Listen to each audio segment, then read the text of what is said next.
Céim míle fáilte rót, Brud Dundalk, is Misha Padraic Agnew. My name is Padraic Agnew, and I'd like to welcome you here tonight at Louth Town Hall on this historic occasion of the centenary of Easter Rising.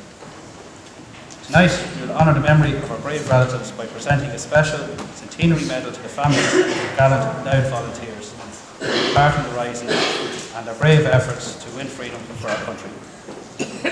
I'd like to give a special welcome to our Chairperson of Louth County Council, Councillor Peter Savage, who will be presenting the medal tonight.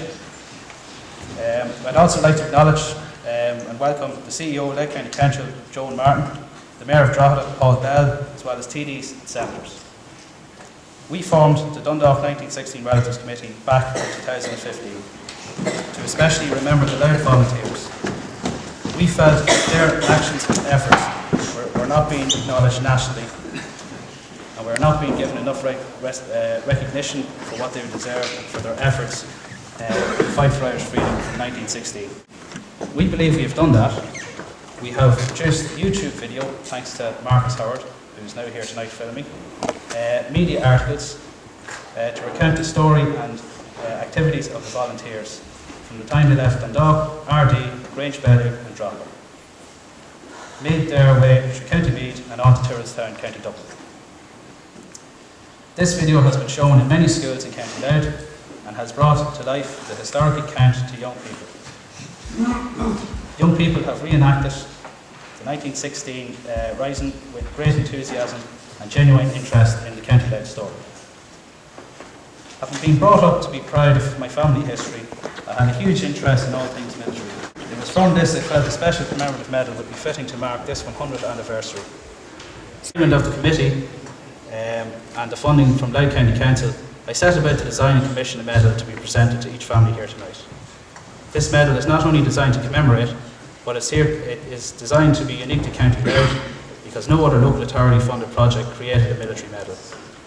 We feel very privileged to be part of that. The design is very symbolic to County Louth, with Kilcullen as the centrepiece for both medal, Louth and Easter Rising itself. Although this is a new, unique design, it incorporates some aspects of the original 1916 medal and the 1966 Survivors Medal, which some of you may still have in your possession here tonight. The ribbon is divided into two and separated by white. On the left, under 1916, is green and orange. This configuration is the original 1916 ribbon, which symbolises the green for Ireland at war with England, which is orange, in 1916. On the right, under 2016, we have the same colours but the opposite way around. This symbolises the opposite to war, which is peace. Peace we have in our island today in 2016. The white strip in the middle also symbolises peace and represents 100 years in separation of the two periods in our history. This is also topped by a harp on the ribbon suspension bar at the top, and this is the official symbol of Ireland. The ribbon bar is attached to the ribbon in the centre. In the word is Louis, which is the official old way of spelling Louth in Irish. All old Irish military medals use Old Gaelic rather than the new. Each side of Louis is a St. Brendan's knot. The suspension bar is surrounded by the sunburst. The suspended medal at the bottom is surrounded by a sunburst, which symbolises the ancient army of Ireland, Nafina. The sunburst represents Nafina's battle symbol and is used on the previous two 1916 and 1966 medals. But on the 2016 medal, this symbolises the battle for continuing peace on our island.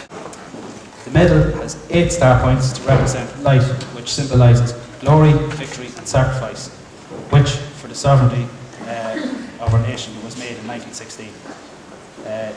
This is also represented in the centre as Kilcullen, tied to a stone after he took on an army many times greater than his own strength. Around Kilcullen is an ancient warrior's sword belt, which is the belt of an army officer of Nafina. Era is stamped into the centre of the medal. This is to symbolise a new, all-inclusive, equal Ireland of 2016. Stamped on the reverse of the medal is 1916, Kursk, 2016. Also on the reverse is engraved the name of your volunteer and relative. All of us on the Dundalk 1960 Relatives Committee are related to relatives that are volunteers who took part in the Easter Rising. Noel is the grandson, and I am the great-grandson of volunteer Hugh Carney of Dublin Street, Dundalk. We are also the grandnephews of Patrick Casey and James Agnew, while Alan is the grandnephew of James Agnew also. Marcus is a great-grandnephew of Arthur Green, and we are all proud to be related to each one of them. This project and presentation night would not have been possible without the painstaking work and research of the Military and Pension Archives. Although we had all a part to play in this, the majority of the work was carried out by Alan Hogan, a painstaking job that took over a year to compile. Alan will shortly read out the names of your relatives and the volunteers of 1916. Noel, from the start of the committee, played a key role in representing us. As a member of Louth County Council Consultative Committee, which comprised of representatives from across all stakeholders in the community for this year's commemorations. Noel also played a key role in organising the funding from the council, as well as a number of events. Marcus Howard, our very own independent filmmaker, single-handedly brought the story of the Louth volunteers to life, from forgotten archives to a wonderful film, which is available on YouTube. Marcus recorded a number of relatives, some of which are here present tonight. They recounted on film the details of their own relatives and their involvement in the Easter Rising in 1916. So tonight is the fruit of our labour, and we are delighted that we're honoured to be here. Before I finish, I'd like to take this opportunity to thank a few people. Most importantly, I'd like to thank each and every one of you, the relatives, for being part of this extraordinary journey into our history. Throughout the last year and a half, you have allowed us to document an amazing amount of told and untold stories of the relatives. We are grateful to you all for sharing them with us. I'd like to thank Louth County Council for funding our unique project, and I hope that throughout the near future our research may continue. I'd also like to say a special thanks to the following people who have actually went well out of the way to help us through our project throughout the last year. Sean Collins, Councillor Conor Keelan, Bernadette Fennell, Amanda Brannigan and their team, Sergeant Ricardo Lucchese of the Defence Forces, Lorraine McCann, Military Collector Conor Dullahan, Jerry O'Connor for his beautiful music at the start of tonight's presentation, and a special thanks to Anne Campbell from Dundalk Argus and Drogheda Independent newspaper for her wonderful Louth 2016 Commemorative magazine, which I know will be treasured and stored away by many of you for years to come. Finally, on behalf of Dundalk 1916 Relatives Committee, I'd like to thank everyone here for joining us, and I feel as proud as we do of our connection to one of the greatest events in Irish history. And I am sure that our relatives are looking down at us tonight with great pride in themselves, knowing that their efforts were not in vain. Gora Míle Maigad, thanks very much.